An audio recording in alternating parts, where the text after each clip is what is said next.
우리를 살리시고 또 우리에게 영생을 주시는 것은 바로 예수님의 피밖에 없습니다.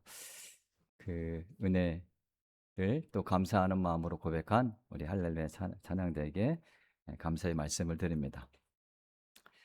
제가 어느 교회 그 설립 40주년 감사 예배에 참석한 적이 있었는데, 그때 단예에 서신 그 목사님께서 자기가 새로 부임해 간 교회에 대한 말씀을 하셨는데, 그 교회는 아주 큰 아픔이 있었다고 해요.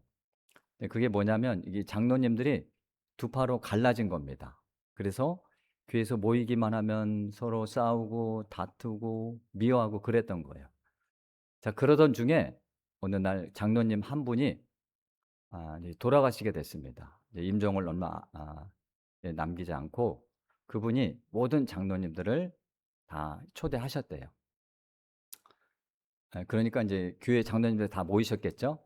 그러니까 이분의 반대편에 있으면서 싫어했던 모든 장로님들이 다 한 자리에 모였다고 합니다. 그래서 이분이 한 사람 한 사람 손을 잡고 이렇게 말씀하셨대요. 아, 부족한 저를 제가 잘못했습니다. 저를 용서해 주십시오. 하고 한 분 한 분의 손을 잡고 눈물을 흘리시면서 그런 말씀을 하셨다고 합니다. 자, 그러니까 그 순간 그 자리가 울음바다가 되었고요.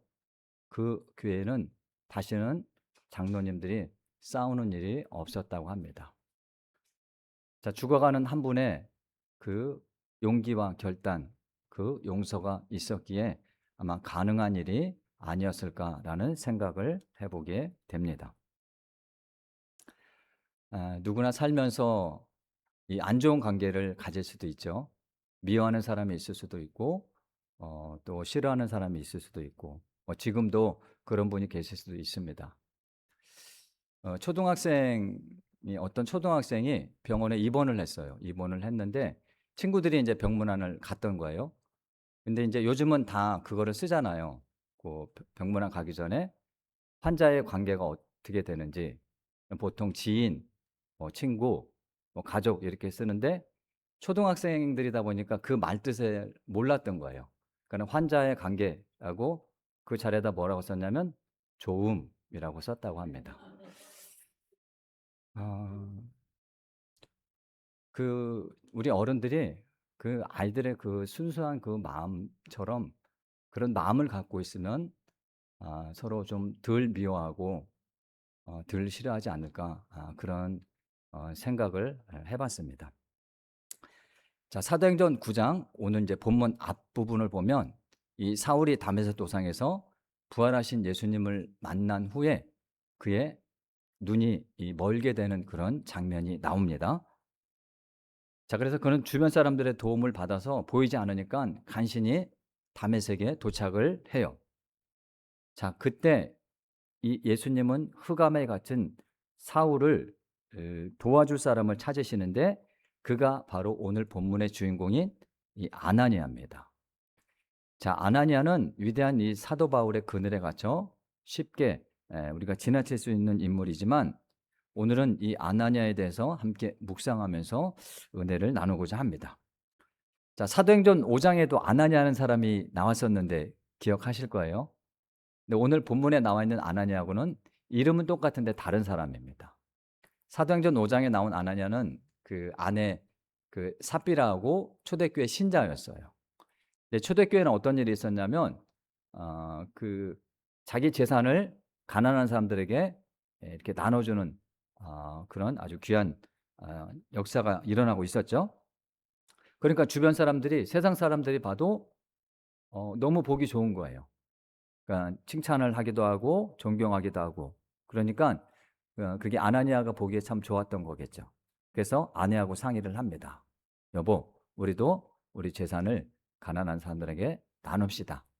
자, 그렇게 서로 상의를 하고 결심한 뒤에 재산을 나누려고 하다 보니까 조금 많은 것 같아. 그래서 일부를 감추죠. 근데 조금 나눈 게 문제가 아니고 일부를 감추고 그 나머지를 바쳤는데 전부를 바친 것처럼 그렇게 거짓을 했기 때문입니다. 그래서 이 사람은 아나니아는 그리고 삽비라는 하나님 앞에서뿐만 아니라 사람들에게 거짓을 행하게 되죠. 자, 그런데 오늘 본문에 등장하는 이 다메섹의 아나니아는 그런 인물이 아닙니다. 예수님이 찾아가실 정도로 아주 믿음이 좋은 사람이었어요. 오늘 10절에 이 사람에 대해 짧은 소개가 있긴 하죠. 다메섹에 사는 제자라고 그 정도 소개하고 있는데, 환상 중에 이제 주님의 음성이 들립니다. 아나니아야라고 부르시니까 이 사람이 즉답을 해요. 주님, 내가 여기 있습니다. 라고 대답하면서 예수님의 말씀에 귀를 기울이죠. 자, 그러면 당시 이 다메섹에는 예수 믿는 사람들이 많았을 거예요. 자, 그런데 하필이면 왜 예수님은 아나니아를 찾아가셨을까? 그 이유를 한번 찾아봐야겠죠. 그 많은 사람 중에 왜 아나니아일까? 자, 그러면 이 사람이 어떤 사람이었는지를 알면 그에 대한 해답을 찾을 수가 있는데, 사도행전 22장을 보면 이 사도 바울이 아나니아에 대해서 회고한 내용이 있습니다. 자, 거기를 보면 이 아나니아가 어떤 사람인지 알 수 있는데, 우리 그 대목을 한번 같이 찾아볼까요? 22장을 한번 보세요. 사도행전 22장을 보면 과거를 회상하는 내용이 나와요. 22장, 이 바울이 사도행전 22장 11절 볼게요. 11절 보면 바울이 이렇게 얘기를 하죠. 나는 그 빛의 광채로 말미암아 볼 수 없게 되었으므로 나와 함께 있는 사람들의 손에 끌려 다메섹에 들어갔다라고 과거를 회고하는 내용이죠. 자, 그리고 12절 13절에 뭐라고 했는지 우리 같이 읽어볼까요? 12절 13절 시작. 율법에 따라 경건한 사람으로 거기 사는 모든 유대인들에게 칭찬을 받는 아나니아라는 이가 내게 와 곁에 서서 말하되 형제 사울아 다시 보라 하거늘 즉시 그를 쳐다보았노라. 자, 아나니아가 자신의 눈을 뜨게 해줬다는 얘기를 하죠, 사울이. 자, 그런데 이 사울이 이 말을 하기 전에 이 아나니아를 어떤 사람이라고 소개하고 있습니까? 12절 앞부분을 보면 율법에 따라 경건한 사람이라고. 율법에 따라 경건한 사람. 이 말뜻은 하나님의 말씀에 철저하게 순종하는 신앙인이었다는 뜻입니다. 율법에 따라 경건한 사람. 자, 바울이 이렇게 평가할 만큼 아나니아는 하나님의 말씀대로 사는 사람이었어요. 자, 그러면 보십시오. 율법에 따라 경건한 사람이라고 바울이 인정했는데, 그러면 주변 사람들, 이 세상 사람들이 이 아나니아를 어떻게 평가하는지 한번 보세요. 그 다음 구절을 한번 보세요. 사람들이 어떻게 평가합니까? 거기 사는 모든 유대인들에게 칭찬을 듣는 사람이었습니다. 하나님의 말씀대로 사니까요, 세상 모든 사람들에게 칭찬을 듣는 사람. 공동번역 성경을 보면 모든 유대인들에게 존경을 받았다라고 기록되어 있습니다. 하나님의 말씀에 철저히 순종하고 예수 믿는 사람처럼 사니까요, 세상 사람들에게 칭찬을 듣고 존경받는 사람이었다는 거예요. 자, 그럼 보십시오. 오늘날 우리 교회와 이 신자들, 뭐 쉽게 말해서 교회 다니는 사람들은 세상 사람들의 눈에 어떻게 비춰지고 있습니까? 역시 교회는 달라. 예수 믿는 사람들은 뭐가 달라도 달라. 내가 저 사람이 팥으로 매주를 쓴다고 해도 믿을 수 있어. 자, 우리 교회와 신자들이 이런 평가를 받으면 얼마나 좋을까요? 자, 그런데 어떻습니까? 안타깝게도 현실은 그렇지 않습니다. 이 기독교를 향한 이 세상의 신뢰가 지금은 더 이상 떨어질 곳이 없을 정도로 바닥까지 와 있습니다. 거의 80%가 기독교 또 신자들을 신뢰하지 못한다라는 그런 조사도 나와 있기도 합니다. 참으로 가슴 아픈 일이죠. 언젠가 인터넷에 이런 글이 올라온 적이 있어요. 아마 교회를 다니지 않은 사람이 올렸던 글인 것 같은데, 이런 글이 있습니다. 한국 교인들은 제발 모두 십자가 목걸이를 해주세요. 우리 일반인들이 알아서 피해 다닐게요. 부탁합니다. 자, 얼마나 가슴 아픈 글입니까? 크리스찬이요, 세상 사람들이 피하고 싶은 존재가 되었다는 거예요. 마주치고 싶지 않은 존재가 교회 다니는 사람들입니다. 자, 그런데 이거보다 더 가슴 아픈 글이 또 하나 있더라고요. 그게 뭐냐면 하나님을 떠날 수 없어서 교회를 떠나기로 했어요. 교회 밖에서 손가락질 받는 것은 물론이고요, 이제는 교회 안에서조차 신자들끼리 서로 믿지를 못합니다. 그래서 교회를 떠났대요. 왜 우리가 이렇게까지 되었을까요?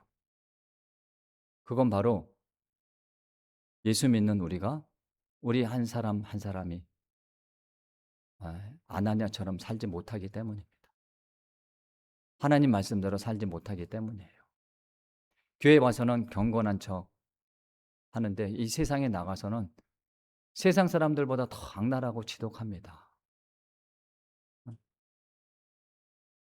그렇게 사니까요, 조롱거리가 되는 거예요. 그러니까 요즘 전도하면 세상 사람들 뭐라고 하는지 아세요? 너나 믿으세요라고 한다고. 예, 얼마나 가슴 아픈 일입니까? 이게 남 얘기가 아니에요. 누구 얘기입니까? 누구 얘기예요? 어, 내 얘기입니다. 내 얘기. 남 탓할 필요 없어요. 이런 인터넷에 돌아다니는 이런 글을 보면 다른 사람, 다른 교회를 욕할 것이 아니라 내가 오늘 하나님 앞에서 진짜 진실된 그리스도인으로 살아가고 있는지, 그 질문을요, 나한테 전도 보고 고민해 봤으면 좋겠어요. 그래서 우리 수복록교회 교인들은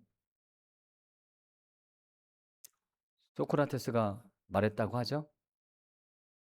예, 자기 자신이 어떤 사람인지를 알고 부족하지만 그래도 하나님 말씀대로 살려고 발버둥치고 애쓰는 저와 여러분이 되었으면 좋겠습니다.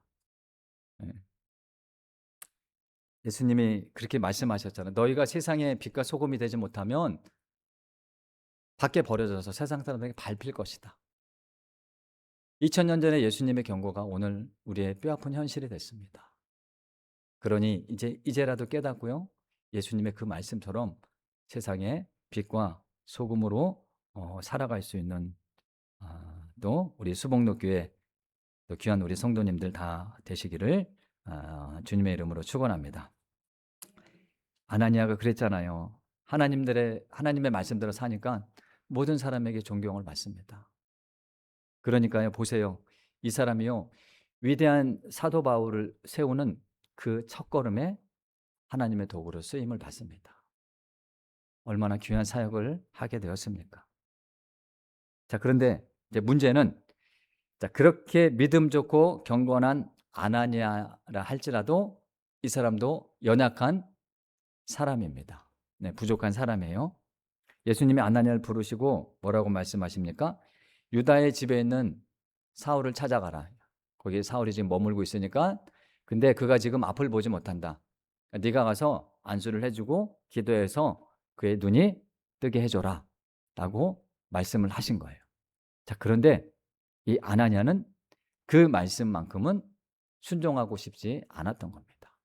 왜냐하면 이 사울이라는 사람이 어떤 사람인지 누구보다 잘 알고 있기 때문이에요. 스데반 집사님을 돌로 쳐 죽이는 자리에 아주 앞장서서 그 일을 했던 사람이죠. 그리고 예수 믿는 사람이라면 남녀를 가리지 않고 잡아다가 감옥에 가뒀던 사람입니다. 그러니까 이 아나니아가 이 사울이라는 사람이 얼마나 미웠겠습니까? 그리고 지금 자기가 살고 있는 다메섹도 이 사울이 왜 찾아왔습니까? 예수 믿는 사람들을 잡아 넣으려고 찾아온 거예요. 근데 예수님이 그를 찾아가라고 하신 겁니다. 자, 이해를 돕기 위해서 우리 한번 이렇게 생각해 봅시다. 저와 여러분이 이제 일제 강점기 때 살고 있는 조선, 우리 대한민국 국민이라고 생각을 해보세요. 자, 그런데 일본 사람들이 우리나라 사람을 많이 괴롭혔잖아요. 독립운동가도 잡아다가 모진 고문을 하고 일반 백성들도 아주 힘들게 했습니다. 그 중에 이제 그 일본 헌병 대장이 있는데 자, 저와 여러분도 이제 핍박을 받고 있기 때문에 그 일본 헌병대장이 어떤 사람인지 잘 알고 있잖아요. 근데 이 사람이 갑자기 병이 걸린 거예요. 근데 예수님이 찾아오셔서 "얘야, 지금 일본 헌병대장이 심한 병에 걸렸다. 그러니 네가 가서 기대해 주고 기도해 주고 병이 낫게 해라." 라고 말씀하신다면 여러분은 순종하실 수 있을까요? 어떠실 것 같아요? 저는 못하는 게 아니고 안 할 것 같습니다. 자, 결코 쉬운 일이 아니에요. 아나니아가 지금 딱 그런 심정입니다. 이 사울은요, 원수 같은 존재예요. 예?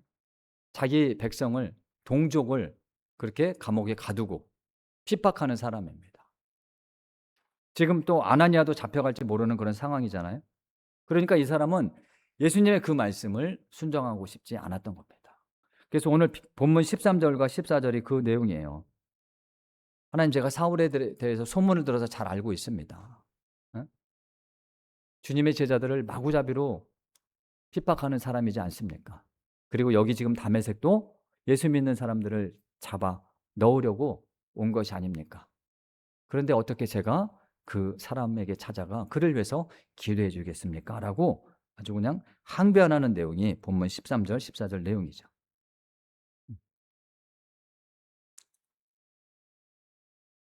자, 그때 예수님이 아주 단호하게 한 말씀 하십니다. 자, 우리는 이 짧은 말씀에서 하나님께서 우리에게 진정으로 원하시는 순종이 무엇인지 그 본질을 깨닫게 되는데 15절 상반절 보니까 이런 말씀이 있죠. 그렇게 아나니아가 항변을 하니까 주님이 바로 이렇게 말씀하십니다. 주께서 이르시되 어떻게 해라? 가라라고 말씀하시죠. 아나니아는 죽어도 가고 싶지 않은데 주님은 가라고 말씀하신 겁니다. 자, 하나님께서 여러분에게 원하시는 순종이 바로 이겁니다. 내 뜻과 내 고집, 내 감정을 내려놓고요, 하나님의 말씀을 따르는 것이 순종이에요. 내가 원하고 내가 바라는 것만 하는 것은 그건 순종이라고 할 수가 없습니다. 내 이성으로 도저히 납득이 되지 않는 것, 그런데 그걸 하나님께서 하라고 하신다면 그것까지 할 수 있는 게 바로 순종이라는 겁니다. 자, 구약 성경을 보면 요나 선지자가 나오죠. 네, 아주 순종의 대표적인 인물인데 하나님은 그에게 니네로 가서 그들에게 회개하라고 이 복음을 전해라 라고 말씀을 하셨습니다. 자, 그런데 이 니느웨가 어떤 사람이냐면 이스라엘 백성들, 자기 동족, 자기 나라를 아주 힘들게 했던 그런 괴롭혔던 그런 민족이에요. 그런데 그 땅에 가서 회개하라는 하나님의 말씀을 전하라는 거예요. 그게 쉬운 일은 아니죠. 그래서 니느웨라고 가라고 하셨는데 정반대인 다시스로 갑니다. 다시스로 가는 배를 타고 가다가 풍랑을 만나 3일 동안 큰 물고기 뱃속에 들어가 회개 기도를 하죠. 그리고 나서 그 상황을 성경은 어떻게 기록하고 있냐면 요나서 3장 3절 말씀 보니까 요나가 여호와의 말씀대로 일어나서 니느웨로 갔다라고 되어 있습니다. 자, 이 사람은 물고기 뱃속에서 나올 때도 가고 싶지 않았어요. 네, 하지만 결국 그는 하나님의 말씀대로 니느웨로 향했다는 거죠. 자, 순종이라는 것은요, 내 감정을 꺾고요, 내 의지를, 내 고집을 꺾고 하나님의 뜻을 따르는 게 순종입니다. 자, 아나니아는 결국 가라는 주님의 말씀에 순종하면서 사울을 찾아가죠. 네.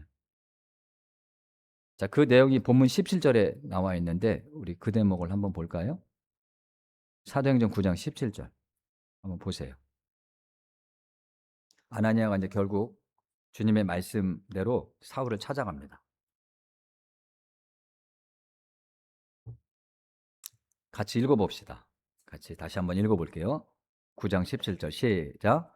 아나니아가 떠나 그 집에 들어가서 그에게 안수하여 이르되 형제 사울아, 주 곧 내가 오는 길에서 나타나셨던 예수께서 나를 보내어 너로 다시 보게 하시고 성령으로 충만하게 하신다 하니 라고 되어 있죠.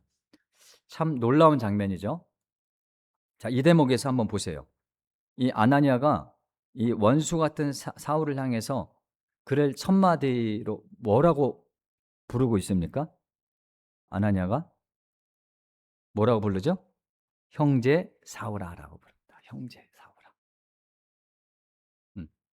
이 형제라는 단어를 이 헬라어로 보니까요. 이 두 단어가 합성된 단어인데, 이 연합을 뜻하는 아라는 단어하고, 그다음에 그 여자의 자궁, 아니, 남자한테는 자궁이 없죠. 자궁을 말하는 델피우스라는 그 두 단어가 합쳐서 형제라는 단어가 된 거예요. 그러면 이 형제라는 뜻은요, 한 어머니 뱃속에서 나온 혈육을 뜻하는 단어가 바로 본문에 나와 있는 형제입니다. 자, 불과 몇 시간 전만 해도요, 사울은 신자들을 학살했던 짐승 같은 원수였어요. 네? 자, 그런데 아나냐는 그 끔찍한 형제를 향해서 피를 나는 나의 가족, 나의 형제라고 부르고 있다는 겁니다. 자, 오늘 설교 제목처럼 원수가 형제로 뒤바뀌는 기적이 일어나고 있죠. 자, 인간의 감정으로는 거의 불가능한 일입니다. 조금 전까지 원수였던 사람을 형제로 부른다는 것은 거의 있을 수가 없는 일이죠. 어느 날 베드로가 예수님께 이런 질문을 해요. 예수님, 형제가 나한테 잘못하면, 죄를 지었으면 제가 몇 번을 용서해 주면 됩니까? 한 7번 정도 하면 되겠습니까? 라고 물어보죠. 왜냐하면 그 당시 랍비들이 일반 백성들에게 어떻게 가르쳤냐면, 다른 사람이 나한테 잘못하면 한 3번 정도만 용서하면 된다. 그리고 4번째부터는 용서하지 마라라고 랍비들이 그렇게 가르쳤어요.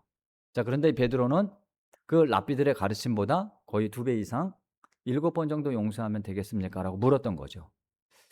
아마 자기 믿음이 이만하면 괜찮겠지라고 과시하려고 그렇게 질문했는지 모르겠어요. 자, 그때 예수님이 이 베드로 그리고 모든 제자가 깜짝 놀랄 말씀을 하시죠.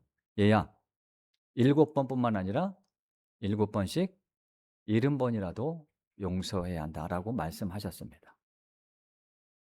자, 용서에는 결론적으로 끝이 없다는 말씀이죠. 자, 그런데 우리 인간의 본능으로는 거의 불가능한 일입니다.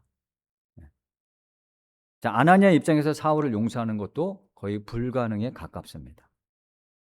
자, 예수님께서 이 불가능해 보이는 용서가 어떻게 가능한지 그걸 설명해 주시기 위해서 1만 달란트 그 비율을 말씀해 주셨죠. 어느 한 종이 임금에게 1만 달란트의 빚을 졌습니다. 1만 달란트의 빚은요, 그 당시 한 사람이 일평생 뭐 아무것도 먹지 않고 평생을 모아도 갚을 수 없는 빚입니다. 자, 그런데 그 빚을 그 주인이 아무 조건 없이 탕감을 해주죠. 이 사람이 집으로 향해 가는 길에 어떻게 됩니까? 여러분이 또 잘 아시는 대로 자기가 꿔준 100데나리온 꿔준 사람을 만나요. 100데나리온은 그 당시 일반 노동자들이 한 3개월 정도 일하면 벌 수 있는 돈입니다. 그것도 적은 돈은 아니죠. 근데 1만 달란트에 비하면 거의 뭐 껌값이라고 할 수 있을까요? 자, 그런데 그러면은 자기가 그 많은 빚을 탕감받았으면 어떻게 돼요? 그 사람도 탕감해 줘야 되는 게 당연한 거죠. 근데 그렇게 하지 않았습니다. 멱살을 잡고 빨리 내 돈 내놔. 근데 이 얘기가 자기의 빚을 탕감해 준 그 임금의 귀에 들어간 겁니다. 그래서 그 사람이 다시 잡혀가서 감옥에 갇히게 되었다는 예수님의 비유의 말씀이죠. 자, 그러면 우리가 어떻게 나에게 상처 준 사람, 나를 아프게 한 그 사람을 용서할 수 있는가? 그것은 바로 저와 여러분이요, 하나님 앞에서 1만 달란트의 빚을 탕감받은 자라는 것을 기억할 때 가능하다는 겁니다. 자, 1만 달란트의 빚은요, 도저히 우리의 힘으로 갚을 수 없는 그런 죄를 말하는 거예요. 흉악한 죄를 뜻합니다. 근데 그 죄를 갚아주시기 위해서 예수님께서 십자가에서 피를 흘려 주셨잖아요. 그래서 우리는 그 갚을 수 없는 그 빚, 그 죄를 우리가 탕감받게 되었던 겁니다. 그러면 그래서 "너희에게 100데나리온 빚진 자도 너희가 용서해야 된다."라고 주님이 이 예화를 통해서 가르쳐 주시고 있는 거예요. 자, 아나니아가 원수 같은 이 사울을요, "내 형제여"라고 부를 수 있는 것이 바로 이 은혜를 깨달았기 때문입니다. 이 사람이 인격이 훌륭해서 그런 게 아니에요. 자신도 하나님 앞에서, 주님 앞에서 용서받을 수 없는 죄인임을 깨달았기 때문에 그가 사울을 내 형제라고 부를 수 있었던 겁니다. 제2차 세계대전 당시 있었던 일인데요. 이 나치의 눈을, 독일 사람들 나치의 눈을 피해서 유대인들을 몰리 이렇게 숨겨준 그런 가정이 있었어요.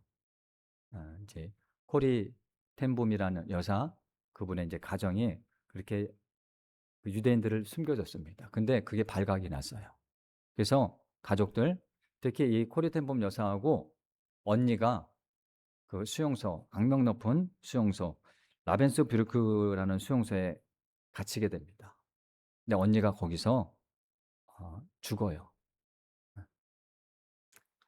근데 이 사람, 이 여사님은 어 그 가까스로 살아나서 수용소에서 나오게 되죠. 그리고 이분이 전 세계 교회를 다니면서 하나님의 사랑과 용서에 대해서 그렇게 간증을 하면서 다니셨다고 해요. 근데 어느 날 독일 그 뮌헨에서 집회를 마치고 내려오는데 한 남자가 다가왔습니다. 자, 그는 바로, 이 남자가 어떤 사람이냐면 이 여사가 수용소에 있을 때 자기 언니하고 자기를 다 아 발가벗겨 놓고 채찍질하며 모욕을 줬던 그 친위대 간수였어요. 예. 자, 그가 코리 여사에게 손 내밀면서 이렇게 얘기를 했다고 해요. "당신의 말씀에 큰 감명을 받았습니다. 저도 예수님을 믿고 제가 수용소에서 얼마나 끔찍한 죄를 졌는지 회개하고 주님께 용서를 받았습니다. 그런데 당신의 입을 통해서 직접 용서를 받고 싶습니다."라고 했다는 거예요. 자, 그러니까 이 코리 여사가 순간적으로 본인이 이 단에 서서 하나님의 사랑과 용서에 대해서 설교는 했지만 그 일을 직접 겪고 언니가 떠오르면서, 자기가 그 수용소에서 겪었던 일이 떠오르면서 피가 거꾸로 솟는 것 같다는 거예요. 그 감정을 주체할 수 없었다는 겁니다. 그래서 그 사람이 내민 손을 잡을 수가 없었대요. 근데 속으로 기도했다고 합니다. "하나님, 저는 저 사람을 용서할 수 없습니다. 저 원수 같은 사람을 저는 용서할 힘이 없습니다. 그러니 제게 주님의 용서를, 주님의 마음을 주십시오." 라고 속으로 기도했대요. 그러면서 의지적으로 순종하는 그 마음을 갖고 팔을 뻗어서 그 간수의 손을 잡으셨대요. 그러니까 그때 어떤 일이 일어나냐면 이 코리 여사님 어깨에서부터 팔을 타고요, 그 손을 잡은 그 끝까지 무슨 전류가 흐르는 것 같은 그런, 이 하나님의 사랑이 흘러가는 것 같은 그런 것을 경험하셨다고 합니다.